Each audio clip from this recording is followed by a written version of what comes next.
요한복음에 보면 예수님께서는 십자가 지시기 전날 밤 세 가지 일을 하셨습니다. 첫째, 세족식을 행하셨습니다. 요한복음 13장에 나오고요. 세족식을 행하시면서 예수님께서는 세 계명, 서로 사랑하라는 계명을 주시기도 하셨습니다. 그 다음에 두 번째로 예수님께서는 고별 설교를 하셨습니다. 요한복음 14장부터 16장까지 마지막 설교를 하셨고요. 그 설교의 결론은 세상에서는 너희가 환난을 당하나 담대하라. 내가 세상을 이기었노라. 곧 너희도 나처럼 어떤 환난이라도 담대한 신앙으로 세상을 이겨야 된다. 주님은 그렇게 말씀하셨습니다. 그리고 세 번째, 고별 기도를 하셨습니다. 요한복음 17장이고요. 대제사장으로서 예수님께서는 중보기도를 하신 겁니다. 우리는 지난 시간 요한복음 17장을 살펴봤는데요. 예수님은 당신 자신을 위해서도 기도하셨고, 그리고 당신 앞에 있는 제자들을 위해서, 제자 공동체를 위해서 기도하셨고, 그리고 앞으로 미래에 있을 많은 신자들과 교회를 위해서 예수님께서는 기도하셨습니다. 자, 예수님께서 제자들을 위해서 그리고 앞으로 있을 교회 신자들을 위해서 기도하실 때 예수님께서는 어떤 교회 공동체를 꿈꾸셨을까요? 세 가지로 정리할 수 있겠죠. 요한복음 17장 11절에 보시면 하나 되게 하옵소서, 하나 된 공동체를 원하셨습니다. 그리고 요한복음 11장 17절에 거룩하게 하옵소서, 거룩한 공동체를 꿈꾸셨습니다. 그리고 요한복음 17장 23절 온전하게 하옵소서, 온전한 공동체 곧 성숙한 공동체를 꿈꾸셨습니다. 예수님께서 기도하시는 대로 여러분 우리 공동체는 하나된 공동체가 되어야 되겠고요. 아멘. 거룩한 공동체가 되어야 되겠고요. 아멘. 그리고 성숙한 공동체가 되어야 하는 줄 믿습니다. 이제 우리가 요한복음 18장을 펴놓고 계십니다. 18장의 주제는 고난당하신 예수님, 그리고 19장의 주제는 십자가에 죽으신 예수님. 요한복음에서 예수님께서 그동안 우리가 살펴본 대로 예수님이 행하신 7개의 표적 살펴봤어요. 그보다 더 중요한 것은 예수님의 십자가의 죽음과 부활이었습니다. 예수님의 십자가의 죽음에서 가장 중요한 본문이 요한복음 18장과 19장, 이렇게 우리가 말씀드릴 수 있겠습니다. 오늘 우리가 요한복음 18장을 펴놓고 계시는데요. 예수님께서는 이제 십자가의 길을 당당하게 나아가고 계십니다. 누가복음 9장 62절에 보면 쟁기를 잡고 뒤를 돌아보는 자는 하나님의 나라에 합당하지 아니하니라. 주님은 그렇게 말씀하셨습니다. 그렇게 말씀하신 주님, 결코 십자가의 길을 우회하지도 않으셨고 십자가의 길 앞에 주저앉지도 않으셨고 그 십자가의 길 앞에 주님은 돌아가시지도 않았습니다. 그 길을 당당하게 걸어가신 주님의 모습을 우리가 살펴볼 수 있겠습니다. 18장의 내용에서 예수님께서는 세 가지 일을 겪으셨습니다. 1절부터 11절까지 가룟 유다의 배신으로 인해서 체포가 되셨습니다. 그리고 12절부터 27절을 보면 부패하고 타락한 유다 교권자들에 의해서 예수님은 신문을 받으셨습니다. 그리고 28절부터 40절까지 세상 권력인 빌라도 총독에 의해서 예수님은 재판을 받으셨습니다. 오늘 이 세 가지 사실을 먼저 살펴보려고 합니다. 첫 번째 단락입니다. 1절부터 11절, 가룟 유다의 배신으로 인해서 예수님은 체포가 되신 모습을 보게 됩니다. 그동안 예수님께서는 요한복음 13장부터 17장까지 마가의 다락방에서 세족기도 하시고 고별 설교도 하시고 고별 기도도 하셨어요. 그런데 이제 장면이 바뀌었습니다. 오늘 1절에 보면 동산입니다. 마가의 다락방에서 동산으로 장면이 옮겨지게 됐습니다. 여기 동산은 여러분이 잘 아는 겟세마네 동산입니다. 요한복음에서는 자세한 내용이 기록되어 있지 않지만 마태, 마가, 누가복음에 보면 예수님께서 겟세마네 동산에서 참 기도를 많이 하셨어요. 한 3시간 정도 기도하신 것으로 추정해 볼 수가 있습니다. 특별히 베드로, 야고보, 요한 3명의 제자를 좀 더 가까이 부르시고 주님께서는 겟세마네 동산에서 기도하셨는데요. 기도를 하시고 제자들에게 와 보니까 졸고 있었어요. 그래서 제자들을 깨우면서 너희가 1시간도 깨어 있을 수 없더냐, 그렇게 말씀하세요. 1시간 기도하시고 졸고 있는 제자를 깨우셨고, 또 가서 기도하셨는데 돌아와 보니까 또 졸고 있어요. 동일한 말씀으로 제자를 깨우시고, 그리고 또 기도를 하셨어요. 그걸 보면 예수님은 최소한 3시간 이상 그렇게 많이 기도하셨다, 그렇게 볼 수가 있죠. 그리고 누가복음에 보면 겟세마네 동산에서 예수님 기도하실 때 땀이 날 정도로 기도하셨는데 그 땀이 바로 땅에 떨어지는 핏방울같이 되었다. 주님께서는 단순하게 땀을 흘리면서 기도하신 것이 아니라 피를 흘리면서까지 그렇게 기도하실 정도로 주님은 깊이 기도하셨음을 우리가 알 수 있습니다. 주님은 무슨 기도를 겟세마네 동산에서 하셨을까요? 누가복음 22장 42절에 보면 아버지여, 만일 아버지의 뜻이거든 이 잔을 내게서 옮기시옵소서. 그러나 내 원대로 마시옵고 아버지의 원대로 되기를 원하나이다. 주님께서는 지금 잔을 갖고 계십니다. 눈에 보이는 잔이 아닙니다. 오늘 11절에도 보시면 주님께서 잔을 말씀하셨어요. 주님은 십자가의 고난의 잔, 그 잔을 앞두고 하나님 앞에 간절히 기도하셨던 겁니다. 그리고 그것이 하나님의 뜻임을 주님께서는 확신하시고 이제 기도를 마무리하게 되셨죠. 내 원대로 마시옵고 아버지의 원대로 되기를 원하나이다. 주님께서는 그렇게 십자가의 고난의 잔, 그 잔을 이제 마시기 위해서 십자가의 길로 가십니다. 예수님이 기도를 끝마치셨을 때 가룟 유다가 성전에 경비병들을 데리고 예수님 계신 그곳에 찾아왔습니다. 가룟 유다는 예수님이 그 시간에 어디에 계신지를 너무 잘 압니다. 왜냐하면 예수님께서 예루살렘에 늘 가실 때마다 저녁에는 겟세마네 동산에 가서 꼭 기도하셨거든요. 그래서 가룟 유다뿐만 아니라 제자들도 그 시간이 되면 예수님이 거기에 계시다는 것을 잘 알죠.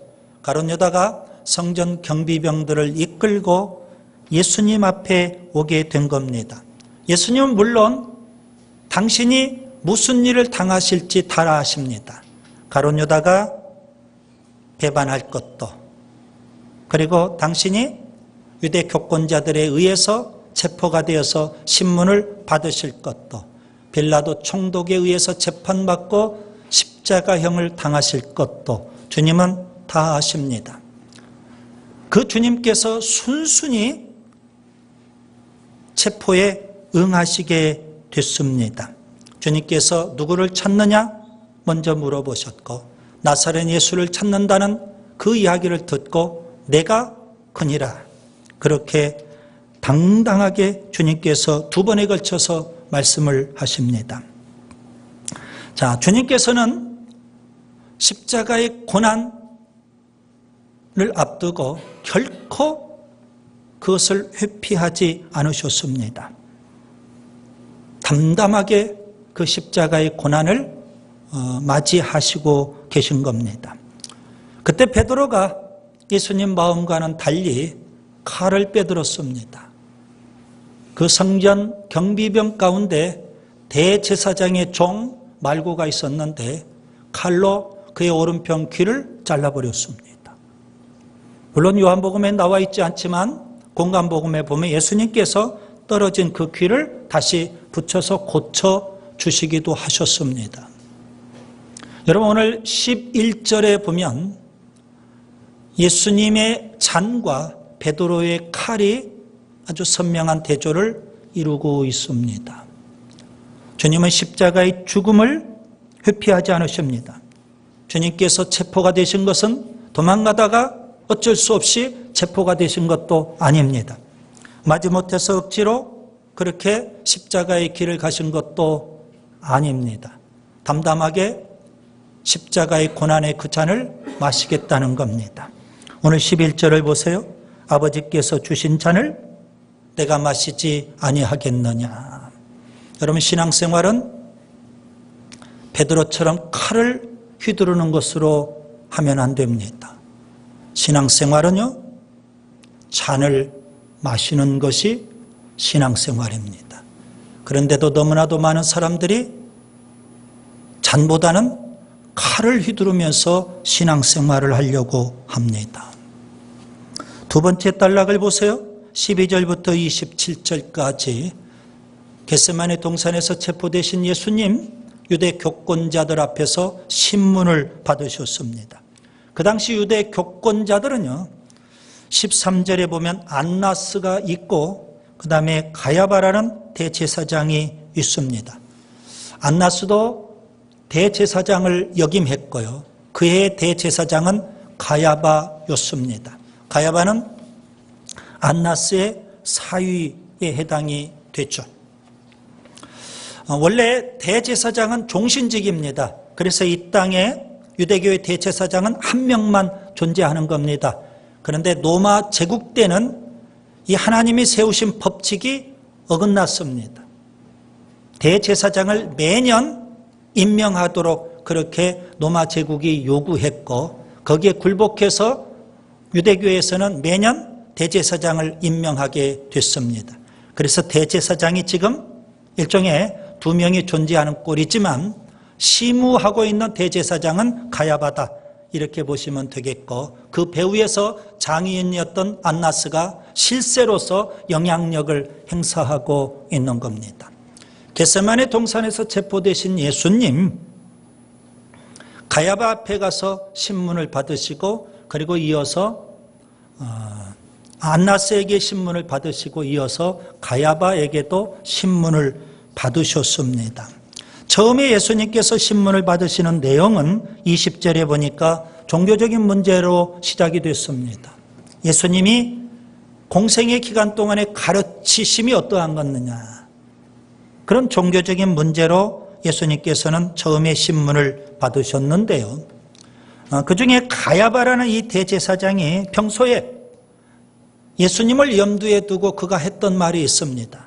예수님께서 공생의 사역을 하시면서 말씀도 전하시고 표적도 많이 행하셨는데요, 수많은 사람들이 예수님을 열광하면서 따르게 됐죠. 그래서 유대 교권자였던 이들은 예의주시하고 있었던 겁니다. 저들을 저대로 놔두면 안 되겠다는 겁니다. 저러다가 폭동이라도 일어나면 로마 제국으로부터 우리가 당할 엄청난 피해가 있기 때문에 예수라는 저 존재를 제거해야 된다. 평소에 그렇게 생각을 하고 또 말했던 사람입니다. 14절에 보니까 가야바는 유대인들에게 한 사람이 백성을 위하여 죽는 것이 유익하다. 그래야만 우리가 로마 제국하에서 평안히 살 수 있고, 특별히 기득권 세력이었던 이 안나스 가야바는 로마 제국에 빌붙어서 기득권과 부귀영화를 누릴 수 있겠다는 겁니다. 그래서 평소에 그들은 예수를 제거하려고 부단히 노력을 했어요. 그런데 때마침 가룟 유다가 배신했고 결국 예수님께서 그들 앞에 붙들려 오게 되신 겁니다. 종교적인 문제로 신문을 받으셨던 예수님, 그들은 이미 예수님을 죽이기로 미리 결정해 놓은 상태입니다. 여러분, 세상에 이런 경우는 없죠.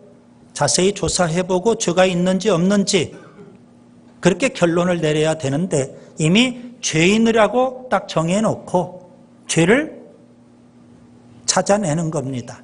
그러다 보니까 여러분, 자꾸 조작을 하게 되고 모사를 꾸미게 되는 거예요. 그들이 빌라도 총독 앞에 가서 하는 이야기를 보면 우리가 그들의 의중을 알 수가 있습니다. 31절에 보면 그들은 빌라도 총독에게 이렇게 말합니다. 우리에게는 사람을 죽인 권한이 없나이다. 우리에게는 사람을 죽일 권한이 없어요. 그렇기 때문에 우리는 이 사람을 죽여야 되겠는데 빌라도 총독 당신이 재판을 해서 사형 언도를 내려달라는 겁니다. 자, 그들은 그렇게 예수님을 죽이기 위해서 이미 결론을 내려놓고 종교적인 문제를 처음에 신문하지만 이어서 빌라도 총독에게 고발할 때에는요, 33절에 보면 예수는 자칭 유대인의 왕이라고 했다는 겁니다. 여러분, 여기에 왕이라는 데에 초점을 두셔야 됩니다. 로마 제국 하에서 로마 제국이 임명하지 않는 왕이 어디가 있습니까?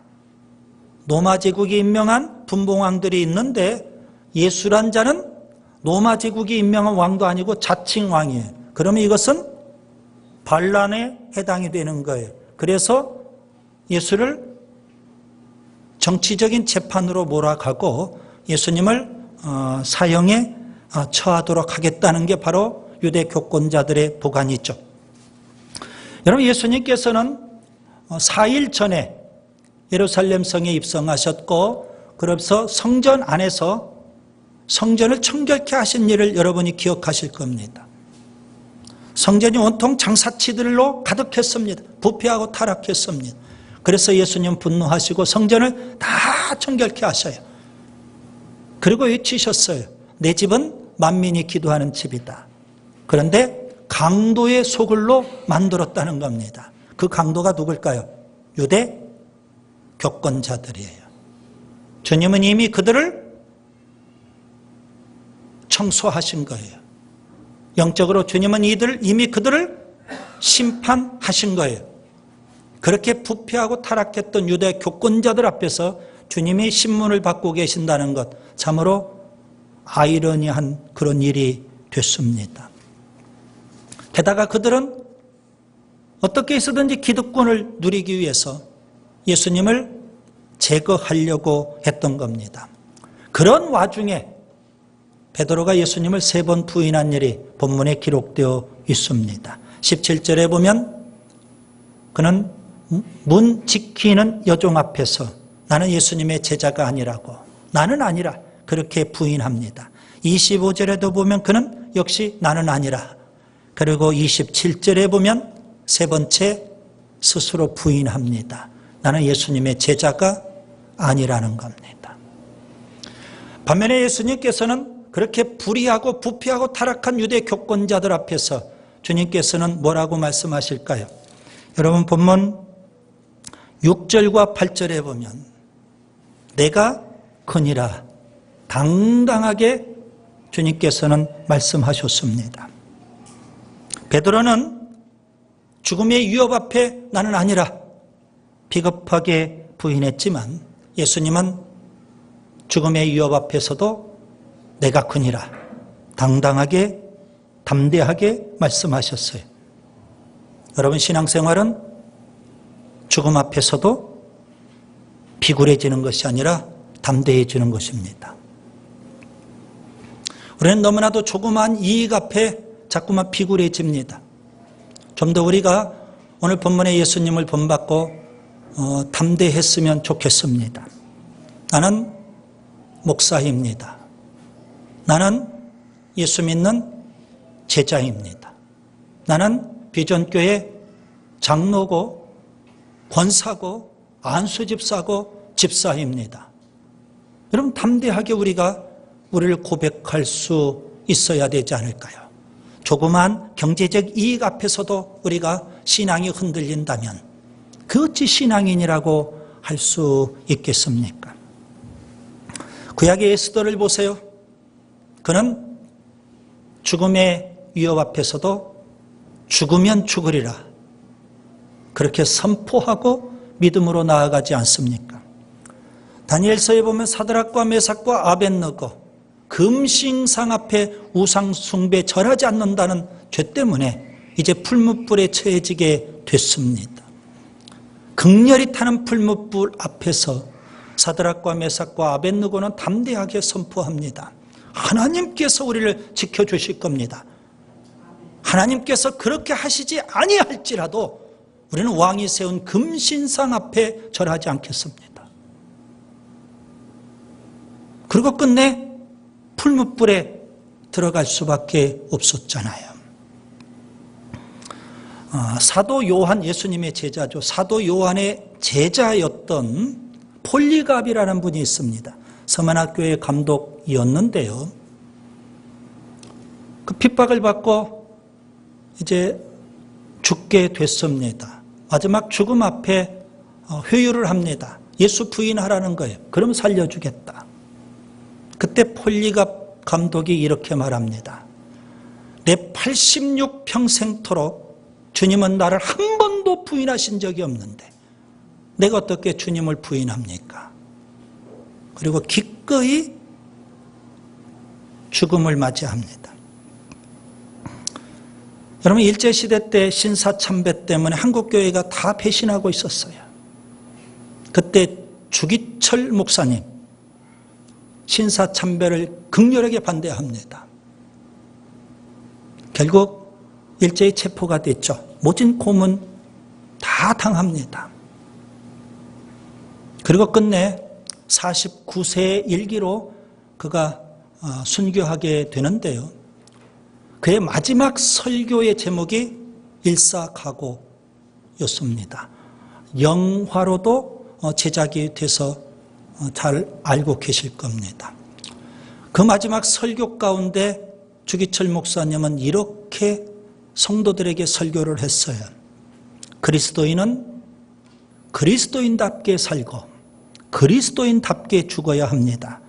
나는 결단코 하나님 외에 무릎을 꿇고 절할 수 없습니다. 더럽게 사느니 차라리 죽어 없어져서 정절을 지키겠습니다. 나에게는 일사각오가 있을 뿐입니다. 그리고 기꺼이 순교했어요. 여러분, 신앙은 베드로처럼 나는 아니라 그렇게 자기를 부인하는 게 아닙니다. 신앙은 죽음 앞에서도 내가 손해보는 것 뻔히 알면서도 나는 목사입니다. 나는 장로입니다. 나는 권사입니다. 나는 안수집사고 집사입니다. 당당하게 말할 수 있어야 돼요. 주님은 뻔히 죽으시는 줄 알면서도 내가 크니라 담대하게 말씀하시잖아요. 그게 신앙이에요. 그 다음에 세 번째 28절부터 40절에 보면 빌라도 총독 앞에 예수님께서 재판을 받으셨습니다. 처음에 빌라도 총독은 너희 법대로 해라 유대 교권자들에게 이야기합니다. 유대 교권자들은 우리에게 사형 권한이 없기 때문에 빌라도 총독이 해달라는 겁니다. 그래서 종교적인 문제인데 그것을 유대인의 왕이라고, 자칭 유대인을 왕이라고 했고, 이것은 반란과 같다, 폭도와 같다, 로마 제국을 거역하는 거다. 그러면서 정치적인 문제로 고발을 했던 겁니다. 빌라도 총독은요, 예수님에게 질문을 던집니다. 33절에 보면 내가 유대인의 왕이냐, 35절에 내가 무엇을 하였느냐. 예수님과 대화를 하면서 38절에 진리가 무엇이냐 이렇게 질문을 했어요. 여러분, 여기 진리가 무엇이냐, 이 질문은 굉장히 중요한 질문입니다. 이 질문은 철학의 질문이기도 하지만 여러분, 이 질문은 우리 인생에 물어야 될 진정한 질문이기도 합니다. 그런데 빌라도는요, 질문만 던져놓고 주님으로부터 답을 얻지를 않았습니다. 여러분, 우리가 이 질문을 던져야 됩니다. 진리가 무엇일까요? 다양하게 설명할 수 있겠지만 오늘 본문 속에서 여러분 진리가 무엇인지 저는 세 가지를 말씀드리려고 합니다. 첫째 36절에 보면 진리는 하나님의 나라입니다. 37절 진리는 하나님의 말씀입니다. 38절 진리는 죄 없으신 예수 그리스도이십니다. 예수님이 진리이시고 예수님의 말씀이 진리이고 하나님의 나라가 진리인 줄 믿습니다. 주님은 그 진리를 위해서 지금 십자가의 길을 가시는 겁니다. 여러분, 우리가 알아야 될 진리 가운데 하나는 뭘까요? 주님이 가신 그 십자가의 길을 통해서 배울 수 있는 진리가 있어요. 고난 다음에 영광이 있다는 겁니다. 십자가의 고난 뒤에 부활의 영광이 있는 거예요. 빌라도가 유대인의 왕 되신 예수님을 지금 재판하고 있지만 이건 참 어불성설 아니겠습니까? 아이러니한 일입니다. 세상에 이런 모순이 어디가 있습니까? 십자가에 죽으시고 부활하시고 승천하시고 하나님 보좌 우편에 앉아 계신 만왕의 왕 되신 예수님, 누가 감히 그분을 재판한단 말입니까? 빌라도뿐만 아니라 유대 교권자뿐만 아니라 우리 모두가 다 만왕의 왕 되신 그 예수님 앞에 심판받아야 될 죄인들이 아니겠습니까? 그런데 빌라도가 감히 지금 예수님을 심판하겠다고 하고 있는 거예요. 물론 그는 38절에 나는 그에게서 아무 죄도 찾지 못하였노라. 예수님을 신문해 봤지만 무죄하신 예수님, 죄 없으신 예수님을 그가 알고 있는 거예요. 여러분, 오늘 이제 말씀을 정리해 봅니다. 가룟 유다의 배신으로 체포가 되신 예수님, 부패하고 타락한 유다 국권자들에 의해서 신문을 받으신 예수님, 비진리였던 빌라도 총독에 의해서 재판받으신 예수님, 그 예수님께서는요 진리를 위해서 지금 십자가의 길을 가고 계시는 겁니다. 37절을 보세요. 진리를 증언하기 위해서 이 땅에 오셨고요.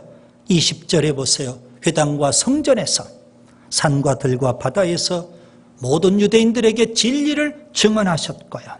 그리고 11절을 보세요. 기꺼이 주님이 지금 가시려고 하는 이 고난의 길이 진리인 것을 아시고 주님께서는 그 고난의 잔을 마시겠다는 겁니다. 진리를 위해서 기꺼이 죽으시겠다는 예수님, 여러분 우리도 그 길을 가야 되지 않을까요? 주님의 제자라면 마땅히 그 길을 가야 될 겁니다. 구레네 시몬은 억지로 예수님의 십자가를 줬어요. 그래서 억지로라도 십자가 지라고 하는데요, 주님께서는 우리 모두를 이렇게 초청하십니다.